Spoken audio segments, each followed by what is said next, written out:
দূর দূর, হঠাৎ করে কেন যে এত চুল ঝরছে বুঝতেই পারছি না। কতদিন হয়ে গেল চুল ওঠা আর থামছেই না। না, এমন হতে থাকলে তো মাথায় টাক পড়ে যাবে। না না না, আজ রাজবৈদ্যের কাছে পরামর্শ নিতে হবে।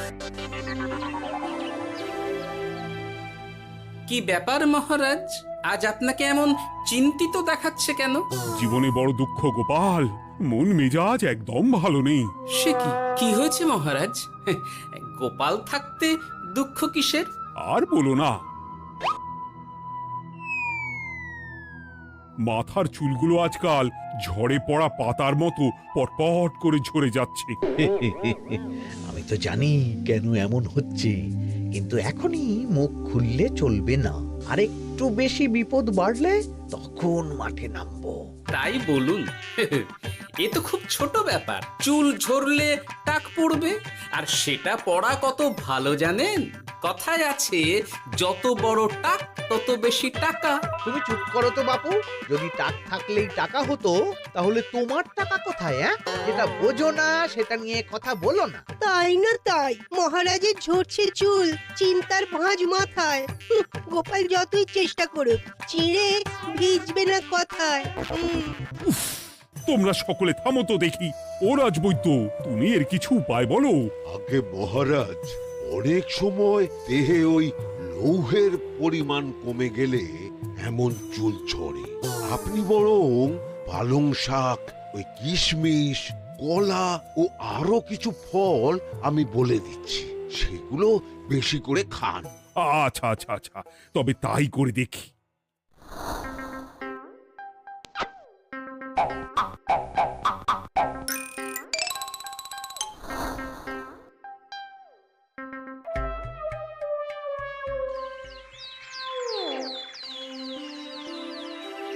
ও রাজবৈদ্য, তোমার কথা মতো শাক পাতা ফলমূল সবই তো খেলাম, চুল ঝরা বন্ধ তো হলোই না। তো জানতামই এমন হবে। কিন্তু মহারাজ, এমনটা তো হওয়ার কথা নয়। কিন্তু হচ্ছে তো। আরে আমার সাধে চুল, কোথায় চলে গেলি সব? এর জন্য তুমি দায়ী। তুমি এর জন্য শাস্তি পাবে বৈদ্য। আমাকে আমাকে ক্ষমা করে দিন মহারাজ। এমনটা হবে এ তো আমি ভাবতেই পারিনি। কিছু মনে করবেন না মহারাজ, ছোট মুখে বড় কথা বলছি।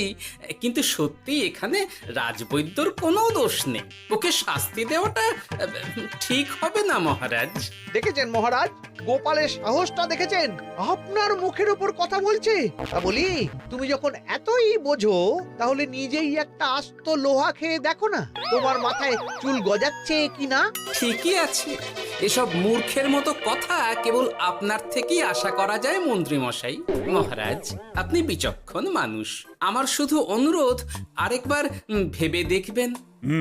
ঠিক আছে, রাজবৈদ্যকে আমি শাস্তি দেব না, কিন্তু সকলের জন্য আমার একটা ঘোষণা আছে। কি ঘোষণা? আমার এই কঠিন সমস্যা যে দূর করে দিতে পারবে, তাকে আমি বিশেষ পুরস্কারে ভূষিত করব। এই তো পেয়েছি। এই সুযোগ কোনোভাবেই হাতছাড়া করা চলবে না।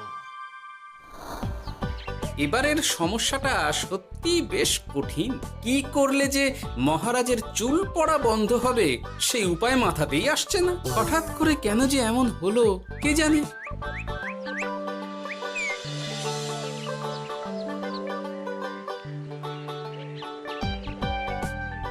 ও মা, তুমি এসে গেছো? একটু বসো, আমি তেলটা মেখেই হাত ধুয়ে খাবারটা বাড়ছি। হ্যাঁ, সে ঠিক আছে, কিন্তু তুমি কিসের তেল মাখছো এটা? কি আবার মাথার চুলের তেল? এখানেও চুল, ওদিকে মহারাজেরও চুল ঝরে পড়া নিয়ে আমরা সবাই হিমশিম খাচ্ছি গিন্নি। আরে, মহারাজের অত সুন্দর কালো চুলগুলো ঝরে যাচ্ছে, এ তো ভারী দুঃখের কথা। সে আর বলতে। ওই জন্যই তো আমি বাবা মাথায় এই জড়িবুটি তেল মাখি। এতে চুলের গোড়া শক্ত করে, চুলকে ভালো রাখে, নতুন চুল গজায় সব। হ্যাঁ। কি কি বললে? নতুন চুলও গজায়? সত্যি? হ্যাঁ। বাহ, তাহলে আর চিন্তা কি? আমাকে এই তেলটা একটু দিতে পারবে গিন্নি? মহারাজকে দিয়ে আসি। উনি বলেছেন যে ওনার সমস্যা দূর করতে পারবে তাকে উনি পুরস্কার দেবেন। ওমা, এই তাই নাকি? এ তো দারুণ ব্যাপার গো। নাও নাও নাও, তেলখানা নিয়ে মহারাজকে কাল দিয়ে এসো তাহলে। আর জানিয়ে দিও, দিনে 2 বার কিন্তু তেল মাখতেই হবে। হ্যাঁ, আচ্ছা ঠিক আছে।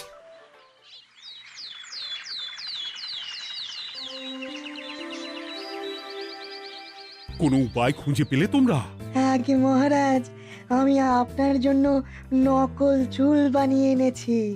যতদিন আপনার চুল পড়া বন্ধ না হচ্ছে ততদিন আপনি এটা পরে ব্যবহার করতে পারেন।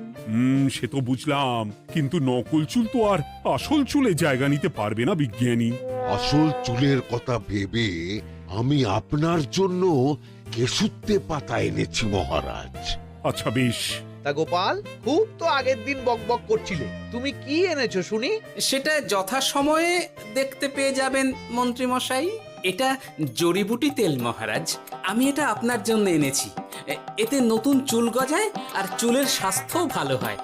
আমার গিন্নিও ব্যবহার করে এটি, তবে দিনে 2 বার করে মাখতে হবে, তাহলেই ভালো ফল পাবেন মহারাজ। বাবা, তাহলে তুমি কেন মাখো না? আচ্ছা, আপনার সমস্যাটা ঠিক কোথায় বলুন তো মন্ত্রী মশাই? মহারাজের জন্য কিছু আনলেও কথা শোনান, না আনলেও কথা শোনান। সত্যি তো মন্ত্রী, কেন তুমি সব সময় গোপালের পিছনে পড়ে থাকো বলো তো? এরা তো তাও সবাই কিছু না কিছু আমার কথা চিন্তা করে এনেছে, তুমি তো সেটাও করনি। না আসলে মহারাজ, আমিও ভাবছিলাম আপনার কথা, কিন্তু থাক, বুঝেছি। আহ, দারুণ। তেলের গন্ধটাও খুব সুন্দর। গোপাল, তোমায় অনেক ধন্যবাদ। আশা করছি ব্যবহার করলে খুব ভালো ফল দেবে। একদম দেবেই মহারাজ। দূর বাবা, ভেবেছিলাম এক হলো আর এক। কোথা দিয়ে যে গোপালটা মাঝখান দিয়ে এসে নাক গলিয়ে ঢুকে পড়ে, খুব শক্ত পুরস্কার নেওয়ার।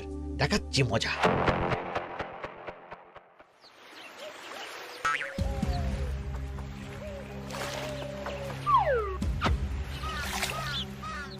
এবারে গোপালের তেল দিয়েই সব কিছু তোলপাড় করব।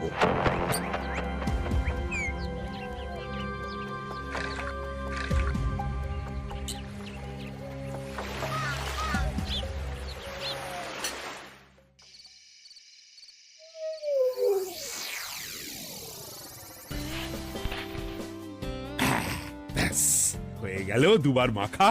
গোপাল বলেছিল এতেই ভালো ফল পাব, কিন্তু এখন মাখার পর মাথাটা কেমন জ্বালা জ্বালা করছে মনে হচ্ছে। হয়তো নতুন চুল গজাবে বলে এমন হচ্ছে। কাল সকালে বোঝা যাবে। এতক্ষণে বোধহয় ছোট ছোট চুল গজিয়েই গেছে। কি এটা চুল গজানোর তেল ছিল নাকি পড়ে যাওয়ার? হে ভগবান, যেটুকু বাকি ছিল সেটাও ঝরে পড়ে টাক পড়েই গেল। হ্যাঁ, গোপালই হলো যত নষ্টের গোড়া। আজ আসুক সভায়।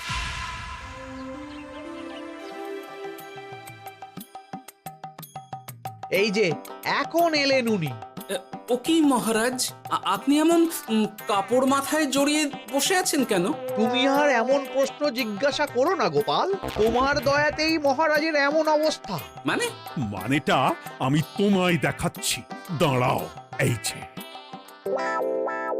গোপালের দেওয়া তেল মেখেই আমার এমন হয়েছে, আর তার জন্য আমি তোমাকে কোনোদিনও ক্ষমা করব না গোপাল। বিশ্বাস করুন মহারাজ, আমার গিন্নিও মাখে এই তেল, কিন্তু এমন কিছু তো এখনো পর্যন্ত ঘটেনি। আমি আর কিচ্ছু শুনতে চাই না। আমার মাথা ভর্তি চুল আমি ফেরত চাই। যতদিন না আমার মাথার সব চুল ফিরে আসছে ততদিন আমি তোমার মুখও দেখতে চাই না। মহারাজ, আপনার কোনো চিন্তা নেই, আমি তো আছি। এবার এই সমস্যার একটা সমাধান আমি করেই ছাড়বো। কি ব্যাপার, মন্ত্রী মশাই এত লাফাচ্ছে কেন? এসবের পেছনে আবার ওনার হাত নেই তো? না, ব্যাপারটা পরে দেখতে হচ্ছে।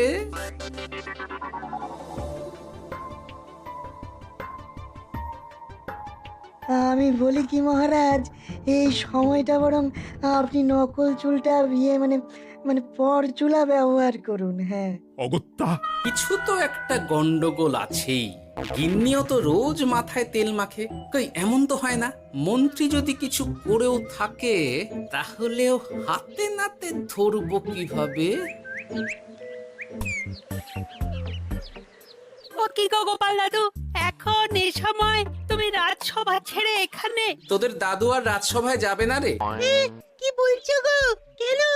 আর কেন, বিনা দোষে এমন শাস্তি। তোমায় শাস্তি দিয়েছে? তুমি শুধু বলো কে তোমার সাথে কি করেছে, বাকিটা আমরা বুঝে নিচ্ছি।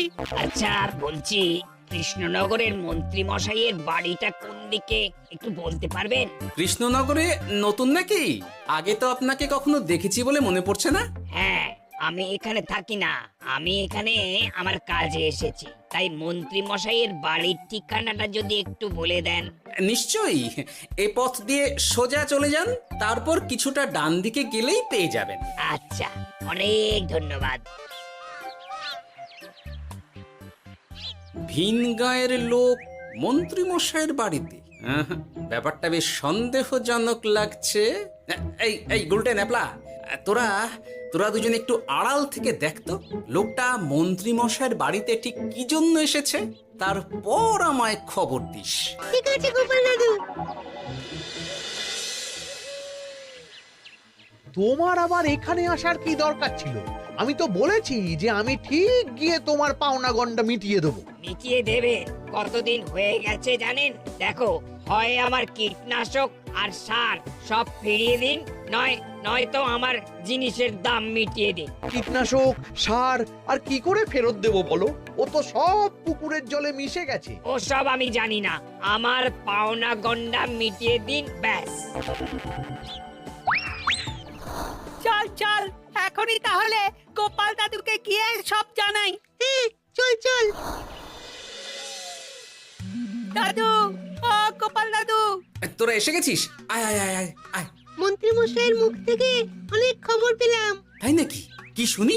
মন্ত্রী মশাই ওই লোকটার কাছ থেকে অনেক কীটনাশক সার নিয়েছে, কিন্তু এখনো জিনিসের দাম মেটায়নি। হ্যাঁ, ওই জন্যই তো মন্ত্রী মশাইয়ের উপর লোকটা খুব রেগেছিল, হুমকিও দিয়েছে 1 সপ্তাহের মধ্যে জিনিসের দাম সব মিটিয়ে দিতে হবে। তাই নাকি? কিন্তু কীটনাশক সার নিয়ে মন্ত্রী মশাই কি করবে? সেটা তো বলতে পারবো না দাদু। তবে হ্যাঁ, মন্ত্রী মশাই ওই লোকটাকে বলছিল যে ওই সব কীটনাশক সার পুকুরের জলে মিশে গেছে। কি বললি? পুকুরের জলে? আচ্ছা, এবার দুয়ে দুয়ে 4 করা গেল। অনেক ধন্যবাদ রে তোদের। বল বল, তোরা কি খাবি? কিচ্ছু লাগবে না গোপাল দাদু, তবে ভোলা বয়ের আর মিষ্টি খাওয়ালে। আচ্ছা আচ্ছা। কি করে যে মহারাজকে আসল ব্যাপারটা বোঝাই, কিছু তো একটা উপায় বের করতেই হবে। তা বলি বাবা, রাজসভায় যেতে হবে না বলে কি সারাদিন এইভাবেই শয়নে শয়নে দিন কাটাবেন বাবা? হ্যাঁ, উপায় পেয়ে গেছি। বুঝলে গিন্নি, আমাকে একটা জায়গায় যেতে হবে, বুঝলে? তারপর ওখানে যদি কাজ হয় তাহলে আগামীকাল রাজসভায় আমি যাব। কিন্তু তুমি যে বলেছিলে তোমার এখন ছুটি। হ্যাঁ, কি আর করি বলো, গুরুত্বপূর্ণ একটা কাজ, তাই যেতেই হবে। আচ্ছা যাও। কই গো বিজ্ঞানী? আরে গোপাল যে, বলো। এই যে বিজ্ঞানী, একটা বিশেষ দরকারে তোমার কাছে এলাম, বুঝলে? হ্যাঁ, বলোই না। আচ্ছা, এই দূষিত জলকে কিভাবে আবার পরিশুদ্ধ করে বলতে পারবে? কেন পারবো না? জলের মধ্যে একটু চুন আর ফটকিরি দিয়ে দিলেই জল আবার দূষণমুক্ত হয়ে যাবে। তবে ওগুলো দেওয়ার পর কিছুদিন সেই জলকে ব্যবহার করা বন্ধ রাখতে হয়। হ্যাঁ। আচ্ছা আচ্ছা, অনেক ধন্যবাদ, আসি তাহলে। হ্যাঁ,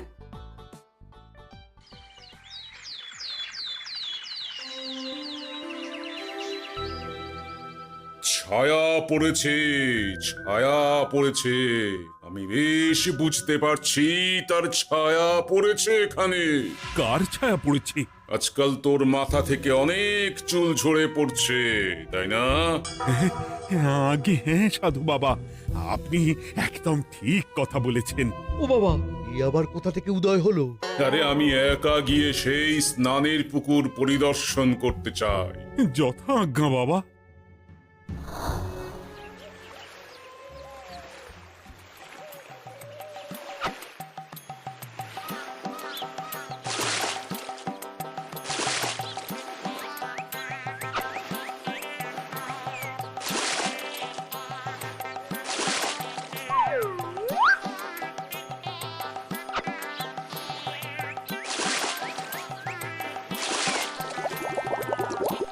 যাক বাবা, মোটামুটি সপ্তাহখানেক এভাবে থাকলেই পুকুরের জল আবার আগের মতো পরিষ্কার হয়ে যাবে। এবার শুধু মহারাজকে একটু বুঝিয়ে বললেই হয়ে যাবে।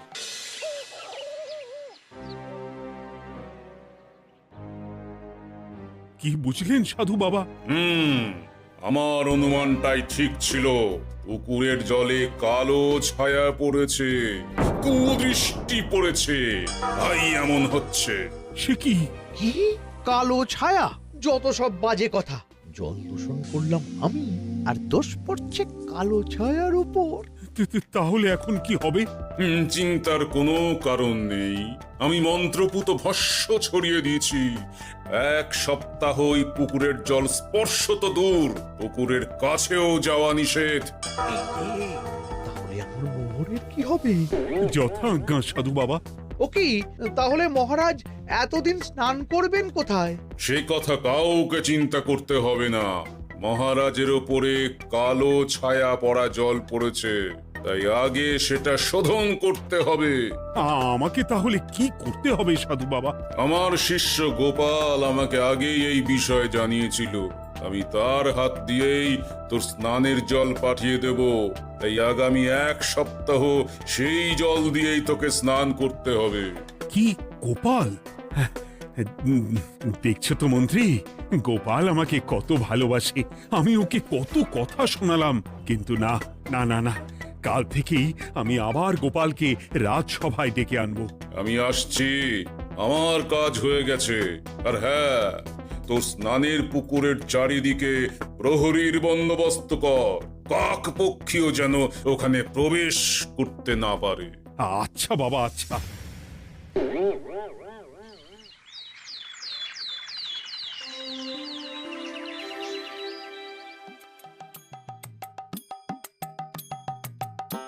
গোপাল, তোমাকে আবার এখানে দেখতে পেয়ে আমার খুব ভালো লাগছে। তোমার গুরুদেব গতকাল এসেছিলেন, কিছু মনে করো না। না বুঝেই তোমাকে অনেক কথা শুনিয়েছি। না মহারাজ, আমি জানি আপনি আমাকে খুব ভালোবাসেন, তাই আমি কিছু মনে করিনি মহারাজ। এই নিন, আমি আপনার স্নানের জল এনেছি। হ্যাঁ হ্যাঁ, দাও দাও দাও।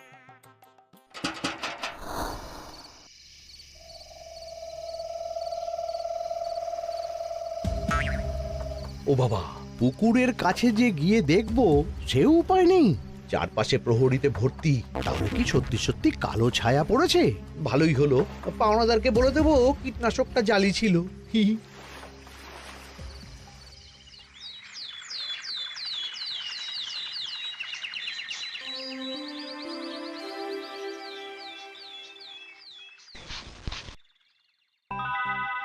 এই তো আমার সেই পুরনো কালো চুলগুলো আবার ফিরে এসেছে। আহা, কি যে আনন্দ হচ্ছে দেখে। আজ 1 সপ্তাহ সম্পূর্ণ হলো। গোপালের জন্য আমার স্নানের পুকুর থেকে কালো ছায়া দূর হয়েছে। আমাকে এই সমস্যা থেকে দূর করার জন্য আমি গোপালকে 100টি মোহর উপহার দিতে চাই।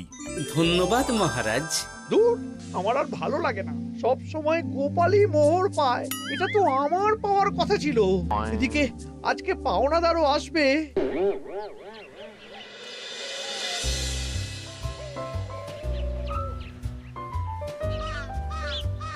গোপাল দাদু, ওই লোকটা এসে গেছে।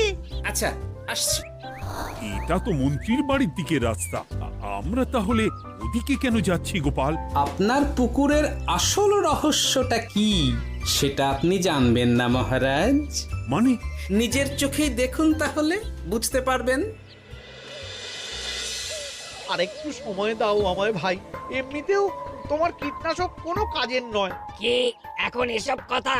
আর একদিনও সময় দিতে পারছি না। একটু বোঝো, একটু। সব আমি মহারাজের পুকুরের জলে মিশিয়ে দিয়েছি। মন্ত্রী, তুমি তাহলে সেই কালো ছায়া? মহারাজ, আপনার পর্দা ফাঁস হয়ে গেছে মন্ত্রী মশাই। তুমি তাহলে সবটা জানতে? একদম প্রথম থেকে। রে, খুব জোর ফেঁসেছি। এদিকে পাওনাদার আর ওদিকে মহারাজ, এখান থেকে কেটে পড়তে হবে। গন্ডগোল করে আবার পালানো হচ্ছে তবে রে। বলো, কেন করেছিলে? মহারাজ, আমি ভেবেছিলাম আপনার সব চুল উঠে গেলে আমি আপনার কাছ থেকে চুল গজানোর ওষুধ দেওয়ার নামে অনেক টাকা লুটবো। কিন্তু সেই ভাবনা ভাবনাই থেকে গেল, সেগুড়ে যে বালি হয়ে গেল। ভাবা যায় চুলের জন্য চুলো চুলি, হ্যাঁ?